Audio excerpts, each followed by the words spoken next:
A funding row has emerged this evening after Michael Gove accused the SNP of hiding over £200 million of Brexit funding awarded to them by the UK government.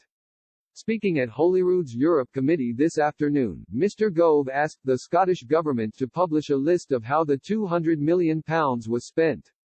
The Cabinet Office Minister claimed the UK government awarded the SNP-led administration just shy of £200 million to prepare for leaving the EU, compared to Northern Ireland who received £400 million. Mr Gove made the calls following a question from Scottish Tory MSP Oliver Mundell. Mr Mundell said he had issues with a lack of transparency on the funding from businesses. Mr Gove made clear he shouldn't tell a devolved government how to spend the money but stressed, they should be accountable to the Scottish Parliament and the Scottish people for how it's spent. The National Audit Office audits the UK government and quite rightly asks questions about expenditure.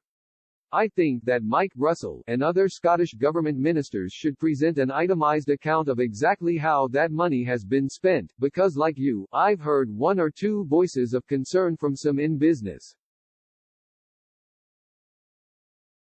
I am sure that the Scottish Government would be able to allay those concerns if they were fully transparent about that expenditure.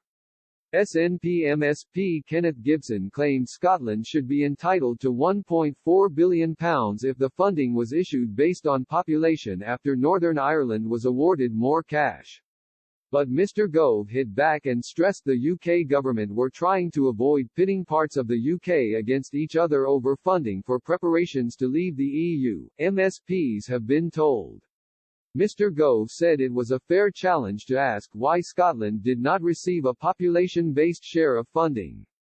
But he stressed he wanted to ensure that the people of Northern Ireland are able to enjoy the fruits of peace and prosperity as part of the divorce agreement. Mr Gove went on to say that the UK was built on solidarity and sharing, and would help countries within the Union that had faced challenges in the past. Mr Gove said, pitting one part of the United Kingdom by saying it's not fair that Northern Ireland benefits, that's not the sort of thing that I am terribly keen on. My view is that the United Kingdom is built in solidarity and sharing and that the United Kingdom benefits from the fact that those parts of the UK that may have had a tougher time in the past, we stand by and we support.